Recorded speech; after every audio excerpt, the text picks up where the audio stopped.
right, we'd like to welcome and congratulate the winner of the 2025 Truist Championship, Sepp Straka.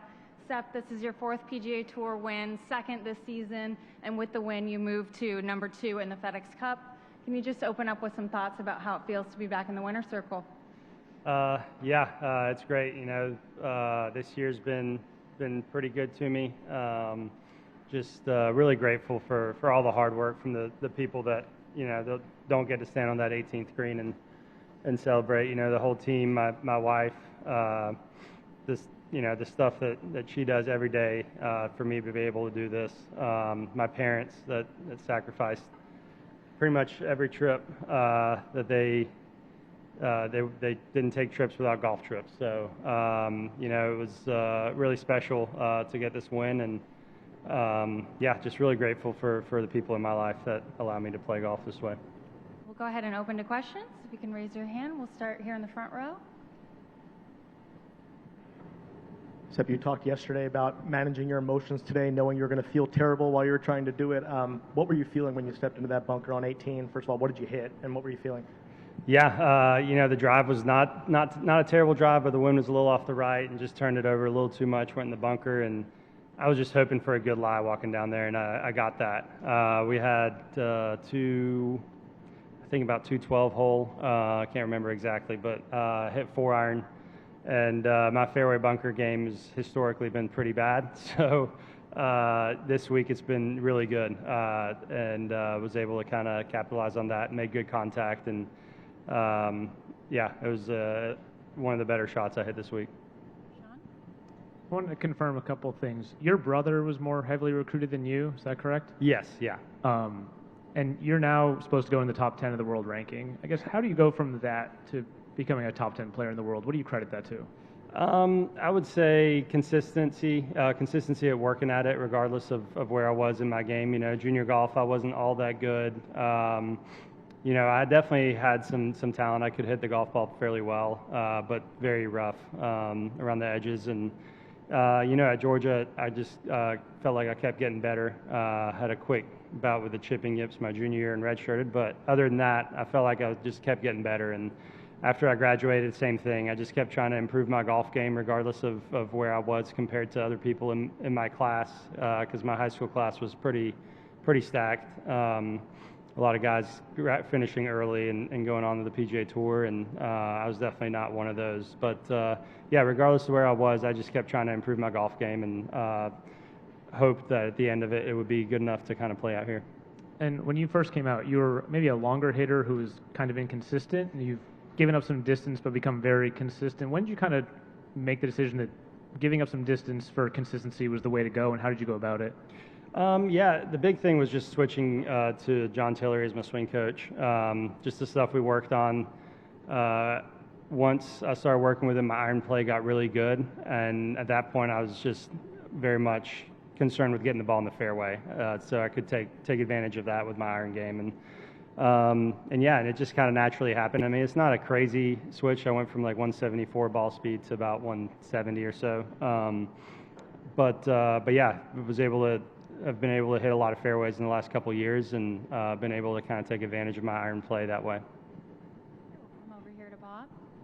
Sepp, you had mentioned earlier in the week that precision would be the key to getting around here. Were you happy with the way you handled that, and can you talk a little bit about how important it was? Yeah, for sure. It's not the best ball striking week I've had. Off the tee the first 2 days, I hit it terrible. I felt like I had the high yachts going up with the driver the second round, and made a little bit of a kind of a tweak with my takeaway, just a little sequence thing. And from then on, striking it really well with the driver. Iron play was decent. I wouldn't say it was great, but the putter was just excellent this week. I didn't miss above the hole very often, and was able to kind of take advantage of that with putting. Made a lot of mid-range putts, and that's something you have to do when you want to win a golf tournament. Marcus? Hey, Sepp, what was your caddy situation today or this week?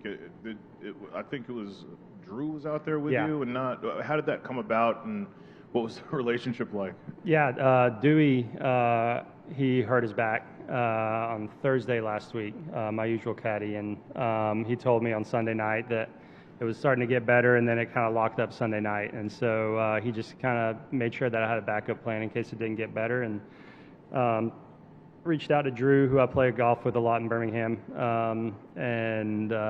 Yeah, he immediately hopped on a flight and was up here ready to go. And very fortunate that he was able to do that, obviously. I've played a lot of golf with him, so I was very comfortable being beside him. And it was a lot of fun having him on the bag, really.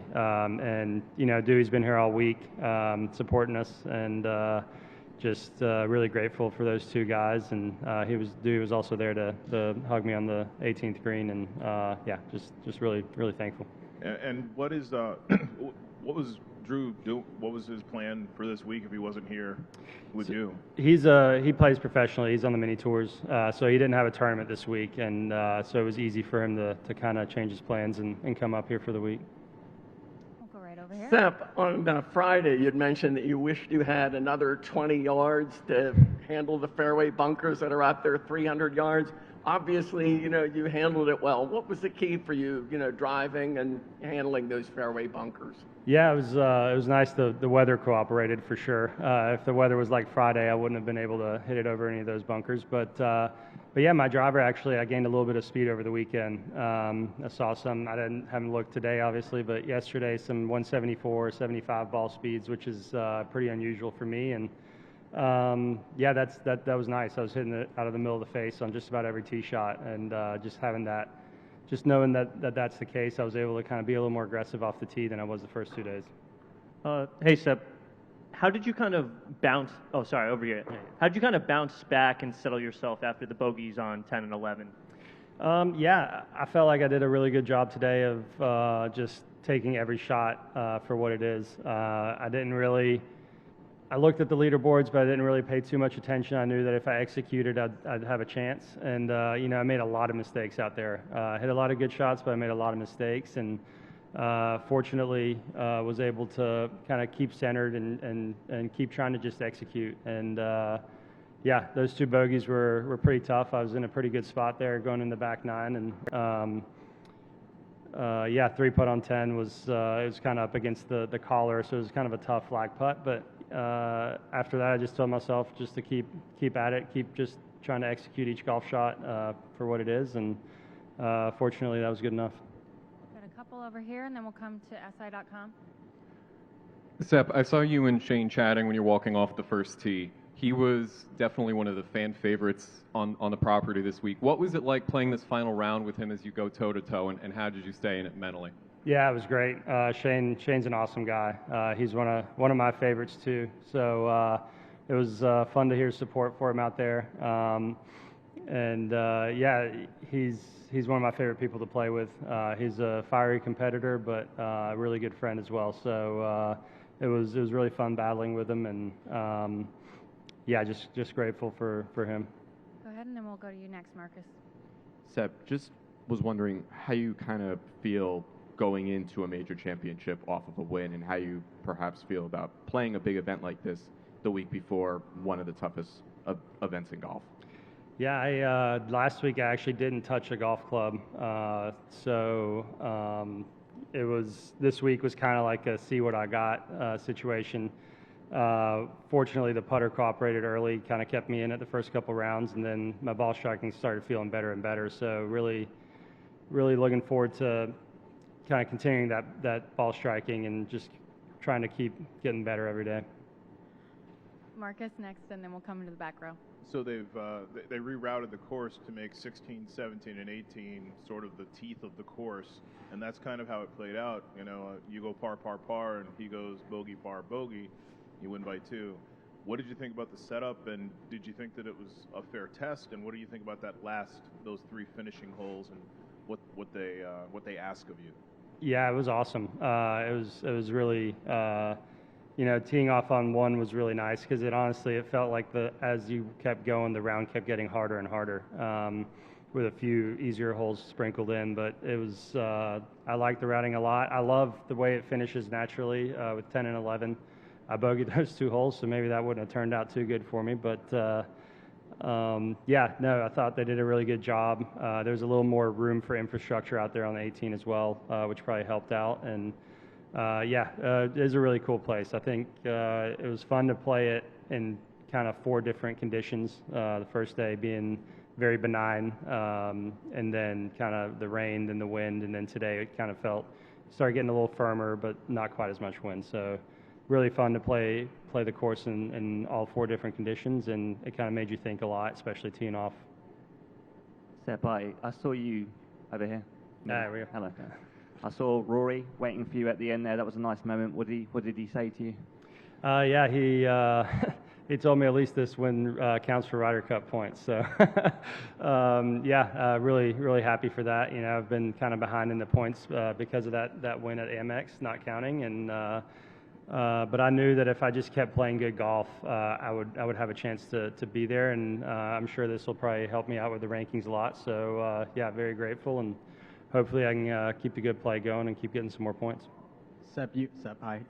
Congratulations. You mentioned how hard you've worked to get to this point, but when you think back to a couple years ago, you were outside the top 200 in the world. Now you're a 4-time winner, top 10 player in the world. What emotions come to mind as you think about how hard you've worked to get to this point? Yeah, you know, just very grateful, just because it's not just my hard work.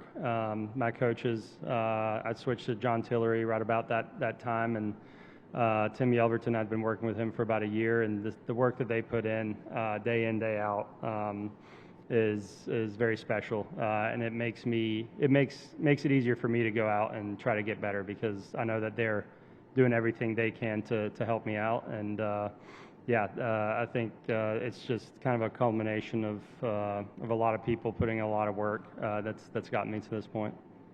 Go back to Sean. Did you also change the setting on your driver before the 3rd round? No, setting's the same. And do you remember exactly when you started with Tillery? That would have been it was about 3 months before the Honda win that I had back in 2022. There we go. Perfect. And then we're going to go over to the left here. Can you just talk about this whole experience, having this event here in Philadelphia, and how would you say the fans were this week? It was incredible. It was awesome. You know, you always hear about Philly sports fans, and it really is true. I mean, they get into it. They were out there during the practice rounds all the way through the end on Sunday, and just really special. You could really feel that everybody was happy to have the event here, and it made it so much fun to play in front of those fans. I've rooted for the Eagles a little bit last year because my Bulldogs had a lot of guys on defense there. So, you know, every time I heard a "Go Birds," it was kind of fun to hear that. But yeah, no, it was an awesome experience to play in front of the Philly fans, and I think next year maybe the PGA is coming back here. So really looking forward to that opportunity. Fantastic. If there's no further questions, one more from Bob. Just a quick odd one. What were your first impressions when you saw the winner's trophy? That's a cricket bat. Yeah, that's pretty cool. I think that's a one and done. So yeah, that's going to be my most special trophy for sure. All right, we'll end it there. Thank you all for your questions. Thank y'all.